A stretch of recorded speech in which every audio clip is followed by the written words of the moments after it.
Tonight, hundreds of thousands of protesters get action. We have absolutely no confidence in the judicial system of China. Hong Kong's chief executive backs off and apologizes, but the furious still flood the streets in unprecedented numbers. We take you there. A homecoming fit for kings. Having a championship in Toronto, and especially in Canada, I can't just miss this. Welcoming home the champs and prepping for the parade. Toronto gets ready to party. I named her Malala. I did not make her Malala. And on this Father's Day, a chat with one of the world's most famous dads about what it was like to raise Malala Yousafzai. What this day means to him. This is The National.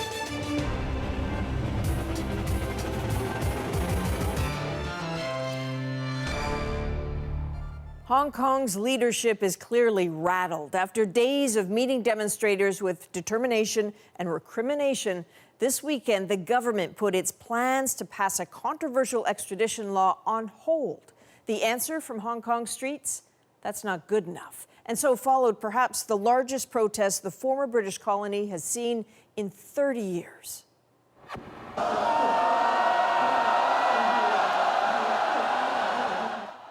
Look at that. Hong Kong's glass and concrete corridors boomed with outrage as people gathered like a storm to thunder through the streets.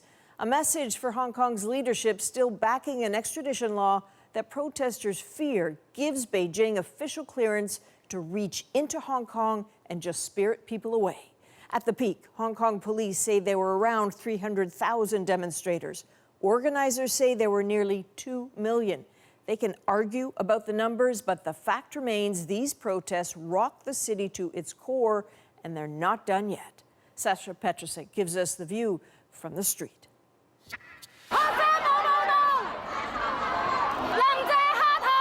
With crowds that surpassed last week's million-person march and a fury fueled by what they see as police brutality against protesters this week, Hong Kong hit the streets, peacefully but persistently,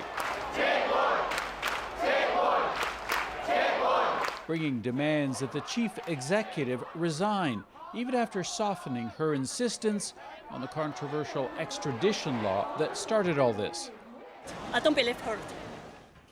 On Saturday, Hong Kong leader Carrie Lam put the law on hold indefinitely. The best way forward is to pause and think. They're yelling the students were not violent, and the police were.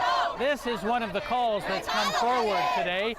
These people should be feeling a sense of victory that the government did seem to back down. But the same anger and frustration remains that for all of these masses of voices, no one is listening. And more banners demanding what they call the wicked law be scrapped once and for all, for many who are worried that if accused of any crime, they could be sent to the mainland for trial. What are you afraid of? China. Just afraid of China because we have absolutely no confidence in the judicial system of China. Andrew's a Canadian living in Hong Kong now. He thinks the only reason Carrie Lam relented a little was because of the street demonstrations, especially more violent ones last Wednesday. Unfortunately, the bloodshed made a difference. To be honest, I don't think all these peaceful demonstrations would have made a difference. There was an emotional stop on today's march, a flowery memorial to the first protester to die. After standing on a scaffolding yesterday with anti-government slogans on his raincoat, police say he jumped to the street below. That yellow raincoat is quickly becoming a symbol of this movement. So we feel this is really unfair, and that's why we have to bring the flowers to express we are with him, and also to respect what he did for us. More than 6 hours after it started, the protest wound its way to the Hong Kong legislature, ending in a surprise. A written statement from the government saying Lam wished to apologize for the way she handled all of this, but she did not scrap the controversial law that brought all these people out here. So, Sasha, it's Monday morning there now, the cleanup clearly underway. What is next for the protests? Well, that's not clear, though it's sure some form of demonstration will continue now that the protesters seem to have momentum. Today's newspaper credits the march for forcing the apology. There's a general strike that's been called for Monday, and with unions and businesses also opposing the extradition law, there could be some sort of impact. But, you know, much of this depends on what Chief Executive Carrie Lam does. And so far, her moves have been a little unpredictable. All right, Sasha, thanks very much. So Sasha mentioned in his report how the yellow raincoat is now a kind of visual rallying cry for the protesters, featured on posters and in effigies. And it's not the only image from Hong Kong circulating among crowds and in protest art online. Another is Shield Girl. Her name is Lam Ka Lo. Now, during Wednesday's protests, she planted herself in front of riot police and began to meditate. She says she doesn't want to be a face of the protest movement, but a lone young woman flanked by riot shields is an image with undeniable power. There are about 500,000 Canadians of Hong Kong descent, and this weekend, Canadians added their voices to those of protesters across the ocean.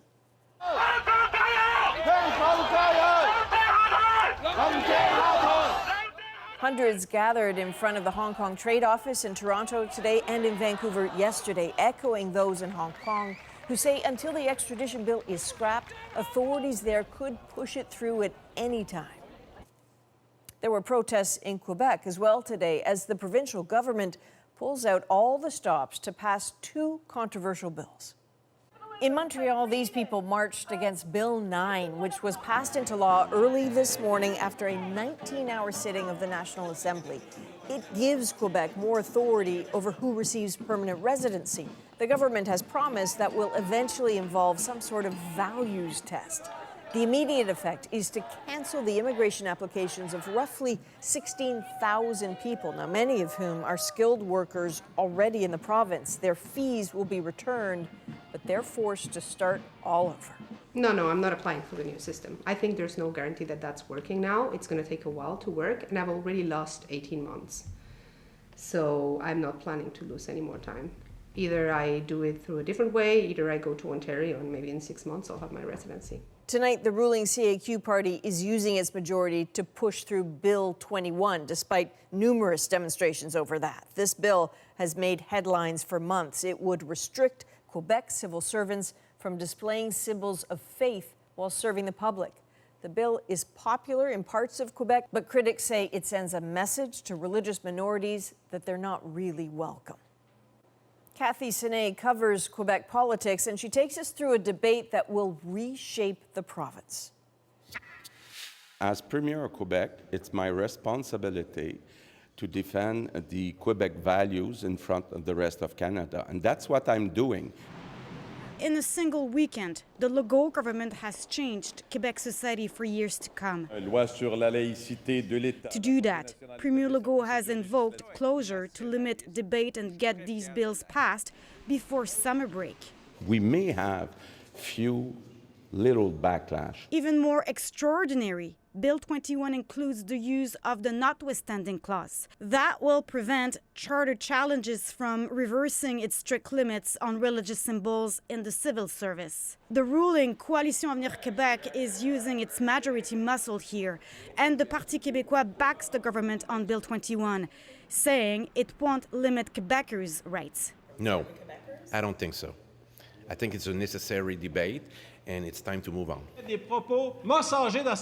Closure limited debate, but there was still time for tension. Monsieur le Président, suffit de lire les journaux dans le monde. An opposition member said news media around the world are reporting on the bill's negative impact. Albert Camus disait « La démocratie, ce n'est pas la loi de la majorité, mais la protection de la minorité. » Many minorities will feel that they are not Quebecers anymore. They are not part of the society because we don't give them the permission to teach.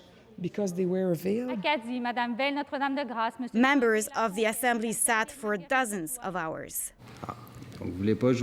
They were obviously tired and at times nasty. Du jogging sur Plaine d'Abraham, Monsieur le Président, c'est scandaleux, c'est arrogant. The opposition said it was scandalous for the immigration minister to go jogging yesterday, while the future of immigration was debated.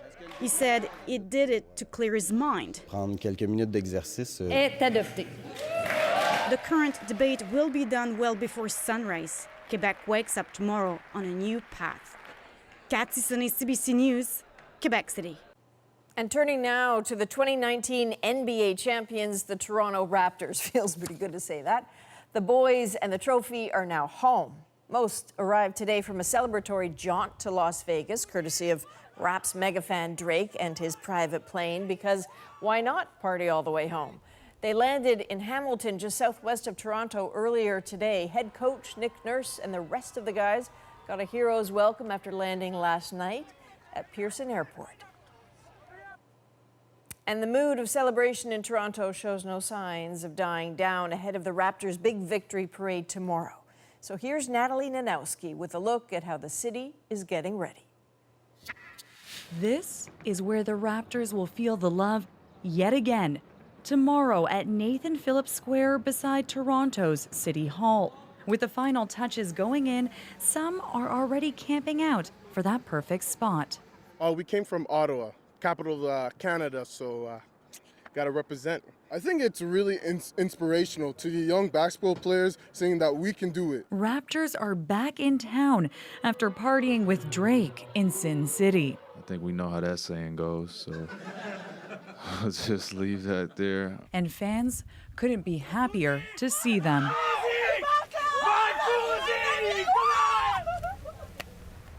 It looks like Drake could be at tomorrow's parade since he pulled into his Toronto condo. The parade will begin right here in front of Toronto's iconic Prince's Gates at the Exhibition Place. After that, the team will head down the street in a double-decker bus all the way to Toronto City Hall to greet tens of thousands of eager fans. It is great for this city. It is great for Canada. This is Canada's team, not just Toronto's. This city has not seen a major sports win since the Jays took the 1993 World Series. So this is a big deal.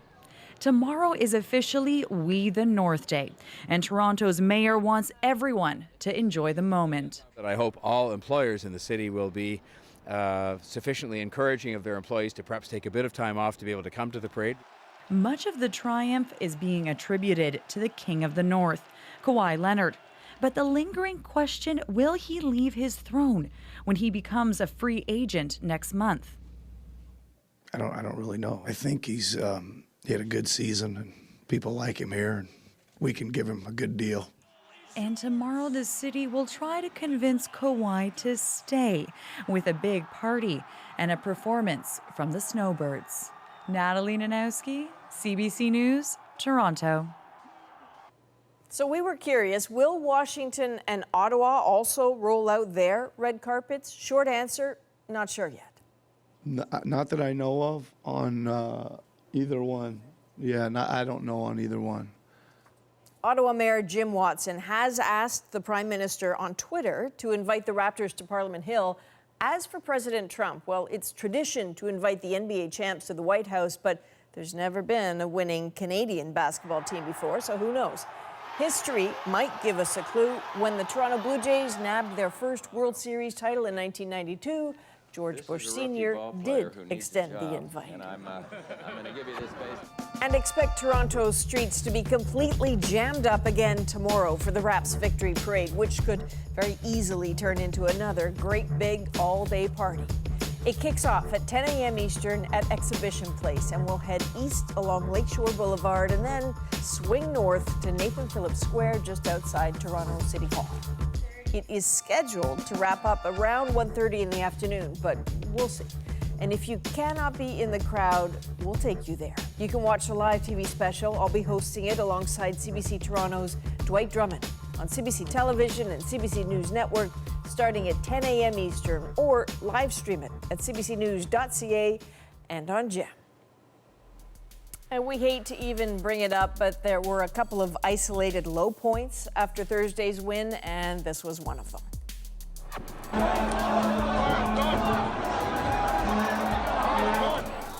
So police are asking for the public's help in identifying this guy and 7 others who are wanted for mischief. And the cops have a message for the suspects: get a lawyer and surrender.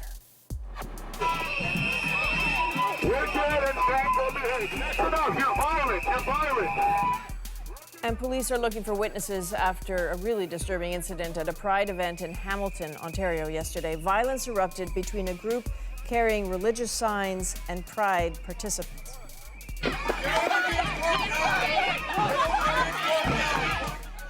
The face-to-face confrontations quickly escalated to punching, even choking.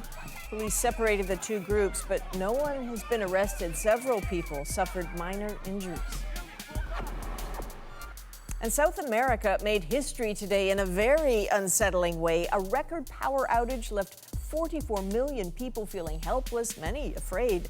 The problem originated in Argentina. That country lost all power. Electricity was also cut off in much of Uruguay and parts of Paraguay. As the lights come back on for many, Renee Filipponi takes us through their day. What does it mean when so many can become so vulnerable? Near total darkness in a city that would normally be bright, but it wasn't just a city, but entire regions in the dark. In this video shared online, the only lights come from cars. In Buenos Aires, the outage stopped transit. This man says without a car, it's difficult to get around. Without power, the water supply was cut off in some areas, and there was fear as people struggled to get information. The outage crippled phone and internet service. For some, the concern was about safety. This woman had to rush to help her 84-year-old grandmother. The elevator in her building was broken, and she struggles with stairs. The situation was made worse in Argentina because local elections are underway. Some were able to cast a ballot by flashlight. For others, voting was delayed. The outage started early in the morning. Officials say the failure happened at the coastal grid, and that while a failure isn't abnormal, in this case, an extraordinary chain of events caused a total cutoff. Despite some speculation, authorities say it doesn't appear to be a cyber attack, but they don't know what caused it. The Argentinian president has promised a full investigation amid public concern about the vulnerability of infrastructure in the region. So, Renee, I mean, clearly some people are now seeing their power restored, but what's the latest on what's going on? Oh, that's right, Adrian. Power returned first to Argentina, and according to the power company responsible, 90% of service has been restored. But it says through the night, it's possible small areas could plunge into darkness as the system essentially gets back up and running. So power has also now returned to most parts of Uruguay and Paraguay, but we're being told there are some pockets that remain without. So strange. Renee, thanks very much. Lots more still ahead on tonight's National. We sit down with one of the most famous dads in the world, the father of Nobel laureate Malala Yousafzai. Plus, cataloging the Library of Life, we will take you inside an ambitious Canadian-led project to identify every single species on Earth before it's too late. And 4 months before the election, the NDP has a campaign-style rally to unveil its platform. It's time for the party that brought Medicare to Canada to take a next major step forward. It's a promise to expand the country's healthcare system in some very drastic ways. But first, to mark this Father's Day, hello, little one, Prince Harry and Meghan released a new photo of baby Archie, clearly in Dad's hands. It's the first good look at the littlest royal, and he's looking back. At 6 weeks, already demonstrating a grasp of camera angles.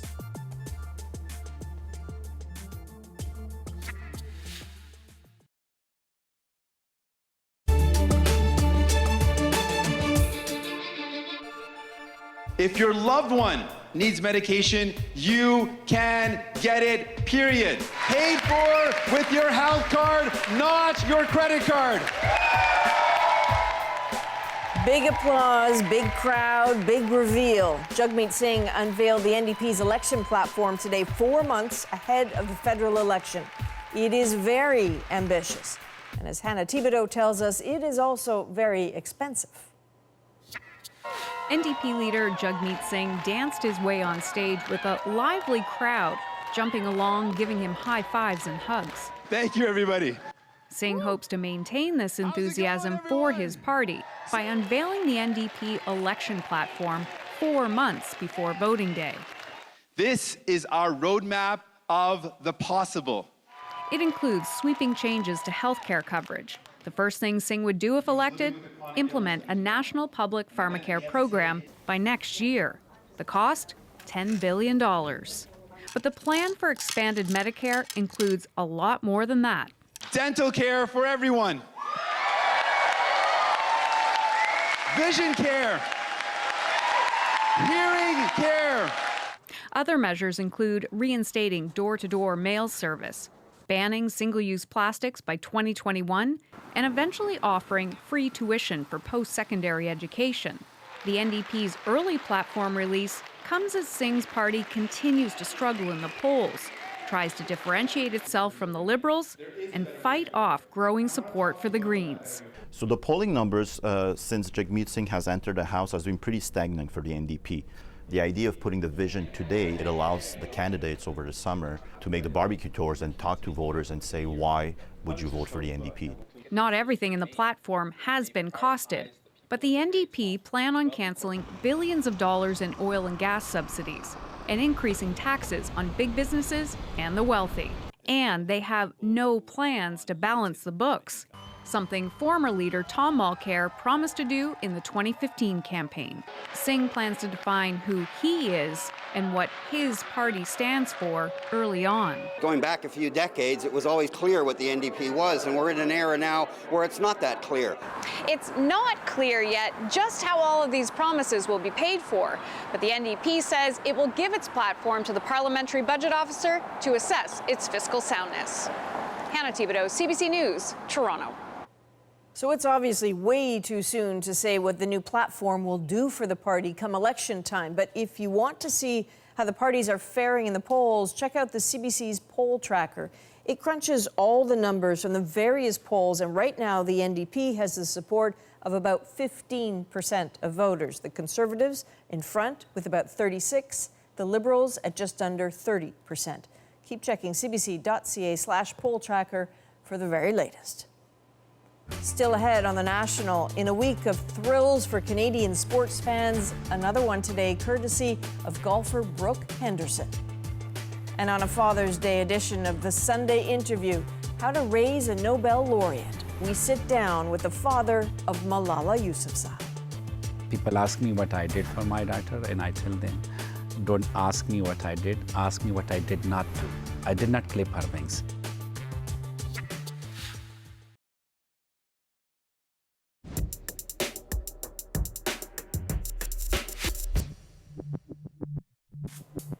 For Father's Day, here are some Toronto Raptors posing with their little ones. Only about a dozen countries mark Dad's Day today. One of them includes Pakistan. That is why the Malala Fund tweeted out a photo of the Nobel laureate with her dad. On Father's Day, it says we celebrate all of the wonderful fathers out there, especially this one.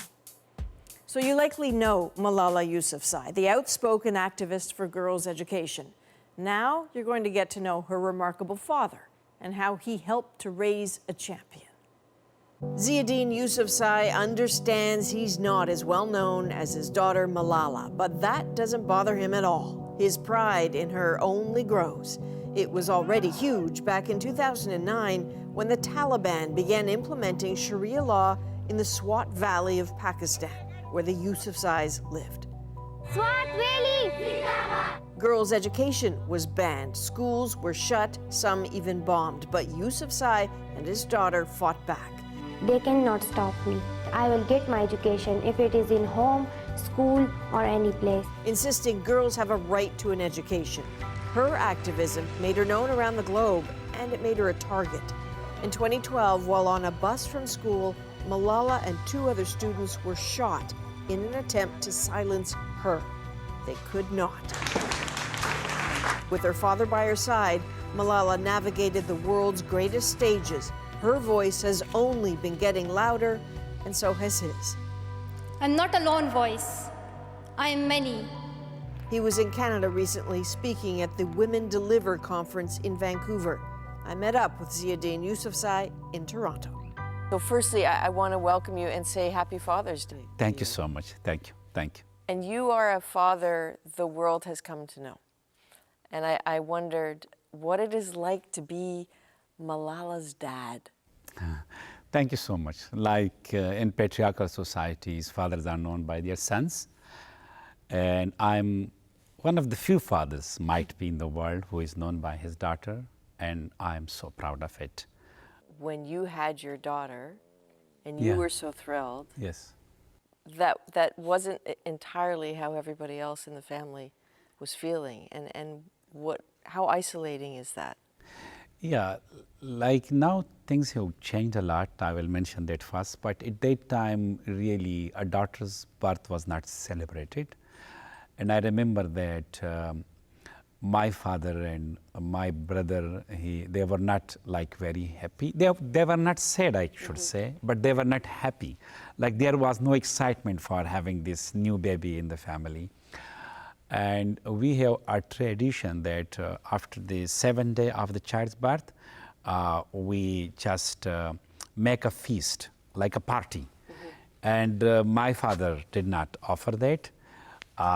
When he offered for my son, I refused.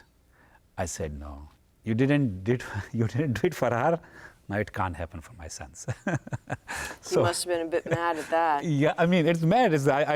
I mean, in a way, I was not good to my sons, but I said, no, in this family, if you didn't do for the girl, you can't do for the boys. What does that look like to live in the Swat Valley in a patriarchal society? 40 years ago, I could see that when I was growing up in a typical patriarchal family with 5 sisters and under the same roof, like I could notice that I had milk cream with my morning breakfast tea. My sisters had not.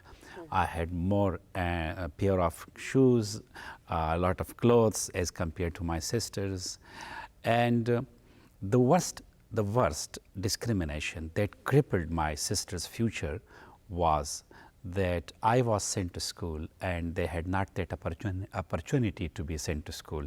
I will not blame my parents for that because the government, like society, was also kind of patriarchal. There were many schools for the boys, but hardly any school for the girls. So I want to ask you about that because when you're a little kid, your world is just your world, yes. and it's normal to you. And an outsider might find things about it odd, but that's just the way you live. So what is it that made you, what was that trigger that made you look at your world and say, it's not right that I'm being treated differently from my sisters? Yeah, this is a very good question. Like as a child, I was mistreated by boys of my age. Because of my stammering problem, and some teachers, not all of them, they favored the fair-skinned boys in the class. So I also faced these discriminations, so I was very conscious towards inequality and discrimination. Actually, if I say one thing that changed me, and I answer you in one word, that is education. So education changed me, and when I was in my last year of high school, so I was very much conscious, and at that time you and I wrote poetry. For people who are seeing it, may wonder what the story of this poem is and when it was written. When did these words come to you? Yeah, it's a long poem, and basically when I saw my first cousin bound in a forced marriage, and also hearing now and then about the honor killing stories, wives very badly treated by some husbands. So I was very sensitive to all these things, and I wrote this poem. So young girl, you were not born only to cook. To cook, yes. Your youth is not to be ruined. You were not born a victim, were not born as an instrument for a man's enjoyment. Look, I was 18, 19 years old, and I was very clear. I'm so happy. So it was written in the stars that a child named Malala would become a forceful young woman, in a way. When Malala started writing, she started writing for the BBC. Yes. So the BBC approached you and knew you were an educator who was interested in girls' education? Yeah. In 2007, a BBC correspondent approached me and many other people to know the ground realities and truth about the situation. And then Malala was very young. I was not expecting that she will be doing that. She said, I will do it. So then she told the story of education in the Swat Valley, that how education was suffering because of the Talibanization and ban on education and destruction of school, and the fear that the children have had in the classrooms. They were talking about Taliban and war and conflict every day. So it's a bad effect on children. She told the story of that through her BBC blog.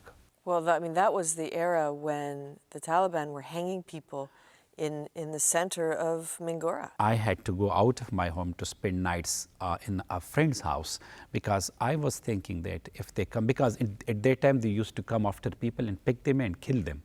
So I was thinking that if I'm killed, I'll be gone. But God forbid, if I'm killed in front of my family, they won't be able to come out of their trauma. So I used to spend nights somewhere else and then coming early in the morning back to my home. So all this time you're worried that because you are so out there that you will be targeted. I'm trying to imagine, and I can't, what it must have been like for you to find out what had happened to Malala. How did you find out that she'd been shot? The day she was attacked, I was in a press club and I was about to give my speech, and a friend of mine just whispered in my ear.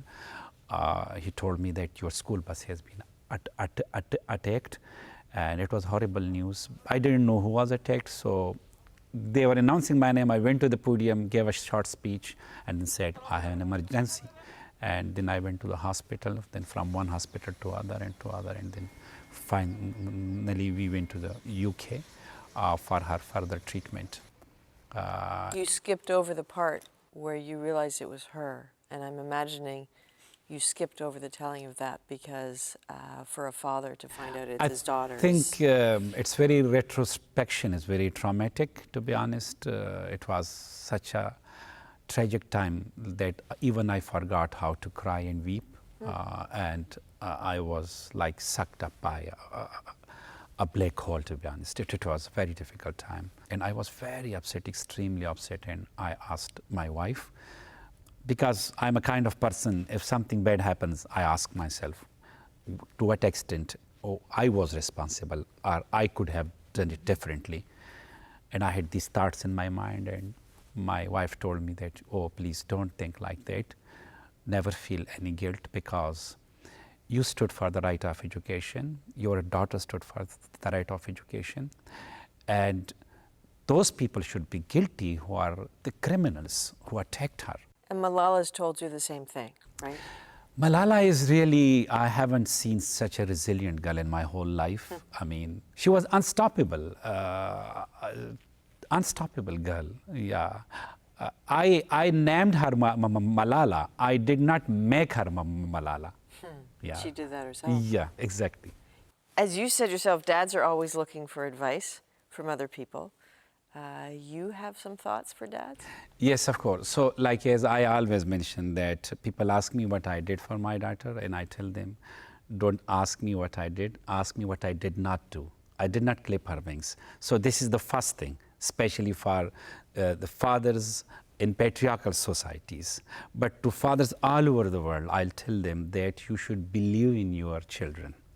Because if you don't believe in them, nobody else will hardly believe in them. So you should be the first people to believe in your kids, and that's all. I've really enjoyed meeting you. Thank you very much. Again, happy Father's Day. Thank you. Thank you so much. Thank you. Amazing family. Straight ahead on The National, inside the Canadian-led research project that is all about life on Earth. We're at risk of erasing the books of life without ever reading them. The urgent push to count every single species on the planet. But first, in case you missed it, there has been a changing of the guard at the pinnacle of Canadian golf. Oh, Canada. you have a new winningest golfer. 21-year-old prodigy Brooke Henderson took the Meyer LPGA Classic today in Grand Rapids, Michigan. That is her 9th title, making her the most successful pro golfer in Canadian history, eclipsing both Mike Weir and retired great Sandra Post, who each have 8 tour wins. Post could not be happier for the young superstar today. I only wish that she goes on and to win more and more and more and set that bar so high that the next Canadian that comes behind her will have, she'll have to really go, or he will have to really go to catch her record. Remember, Henderson only finished high school 5 years ago. She made the top 10 at the 2014 U.S. Open at the age of 16, and she was ranked top female amateur in the world before going pro later that year. It's really cool. This is actually my 3rd win on Father's Day, so I need more of those. All of which is to say simply this: attention golfers, it's Brooke's world now.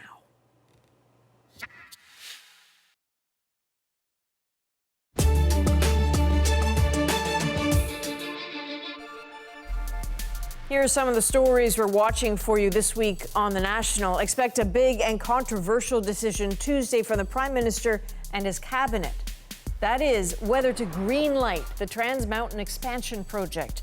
A court halted construction last summer, saying there needed to be more consultation with Indigenous people.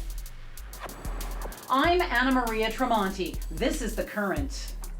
And Thursday is the last day you will hear that voice saying those words.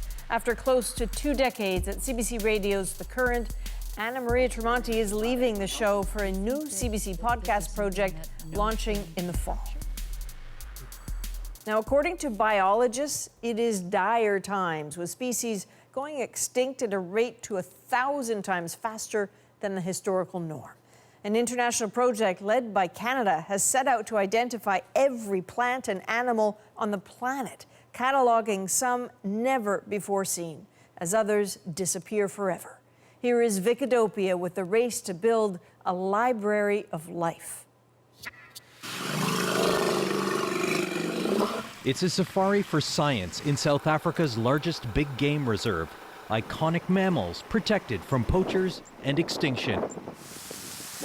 This trek is in search for species that have yet to be discovered, neither big nor game.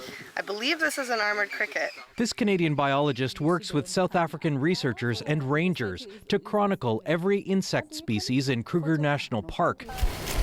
Using special tents like this one, insects are herded together and captured, then bagged and sent to Canada for identification. Teams of researchers at Guelph University painstakingly document each creature. The more they analyze, the more species they discover and learn about the amazing diversity of the insect universe before it's lost. So far, we've processed about 250,000 insects, and we're kind of in the middle of this sequencing process, but so far we are seeing roughly 7,000 different species. And this is more than they've ever seen in Kruger. For the rangers back in South Africa, who are usually focused on stopping poachers, this project has opened their eyes to all the other species living in plain sight. This diagram. But it's not discovery for the sake of discovery. It can lead to new clues about how diseases are spread. A lot of the rangers were really interested to know whether we could help them with some sort of prediction of outbreaks. When are these insects in the largest abundances? Where is this happening? In another lab at the university, DNA extraction is underway to create a unique color barcode for every species of plant and animal on Earth. Scientists have been trying to identify and classify all living things for more than 200 years, since the first book on modern taxonomy was published. New technology means it's cheaper and faster to sequence DNA, so this project is now doing taxonomy at light speed. You've got a specimen, you want its DNA, that's how you begin the barcoding process. Next step, take a tiny amount of that DNA and Xerox copy the barcode region. Paul Hébert is considered the father of the barcode of life. As the international head of the project, it was his vision to discover and document every multicellular organism on Earth, to better understand ecosystems and to protect them. You have your cicadas here. So far, 600,000 unique plants, bugs, and animals have been barcoded. After almost a decade of this work, the research subjects are getting smaller, but no less important to their ecosystems. We have 200 mammal species in Canada.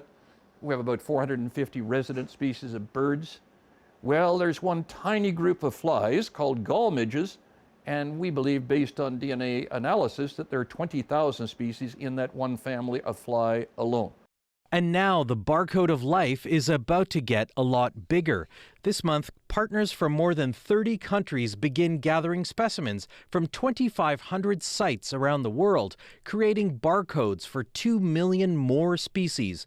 And a sobering truth about our planet's biodiversity has added new urgency to the project. We're at risk of erasing the books of life without ever reading them. The projection is 8 of the species on our planet, 1 million, 2 million species could be lost this century.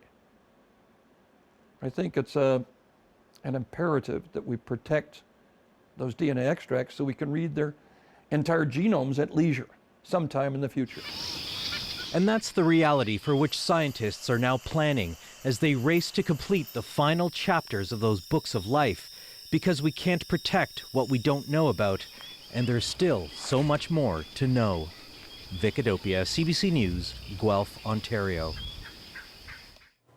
And here's a preview of what you'll see starting tomorrow and next week here on the National and across CBC News. We are looking at how climate change is affecting Canadians right now.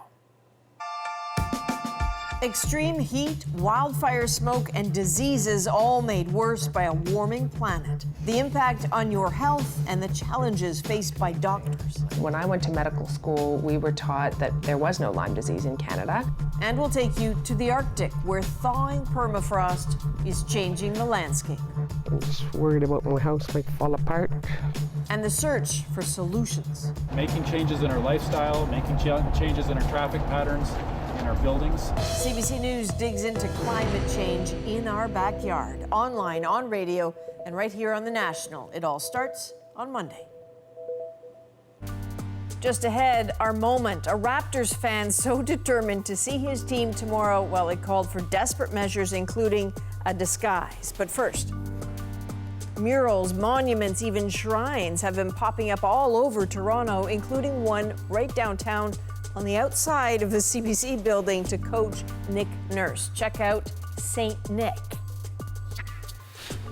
We got St. Nick, so that means that we got Christmas in June, and this is awesome. And I wanted to take a picture with my kids because I've been a fan since day one. I remember going to the games at the Sky Dome, and here we are now. So this is the culmination of 20 plus years of being a true loyal fan. He's a saint. He is a saint. He brought a championship to this country, not the city. Yeah. This country. Yes. He helped the team, made up some great plays to destroy those Warriors. He's a true legend to the city now.